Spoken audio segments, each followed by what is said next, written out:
আসসালামু আলাইকুম এভরিওয়ান। আশা করি সকলেই ভালো আছেন, সুস্থ আছেন এবং নিরাপদে আছেন।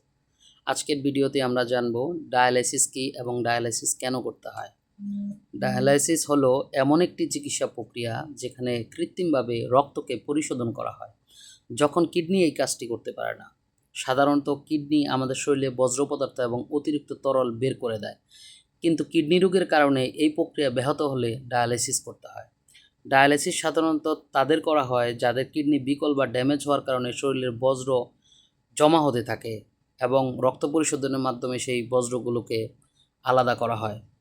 কিডনি প্রতিস্থাপনের আগ পর্যন্ত এই জীবন রক্ষাকারী চিকিৎসা চালিয়ে যেতে হয়। দেশের যেসব কিডনি রোগীকে নিয়মিত ডায়ালাইসিস করতে হয় তাদের গড়ে মাসে ৪৫ থেকে ৫০,০০০ টাকা খরচ হয়। বড় অঙ্কের এই ব্যয় করতে গিয়ে দেশের প্রায় ৯৩% রোগীর পরিবার আর্থিক সমস্যায় পড়ে। তাই দেশের বিত্তবানদের প্রতি আহ্বান থাকবে, এই অসহায় রোগীদের পাশে থাকার চেষ্টা করুন। ভিডিওতে যে চিত্রটি আপনারা দেখলেন এটি বাংলাদেশ শিশু হসপিটাল অ্যান্ড ইনস্টিটিউটের ডায়ালাইসিস ইউনিটের একটি চিত্র। এরকম ইনফরমেটিভ ভিডিও পেতে সাথেই থাকুন। ধন্যবাদ।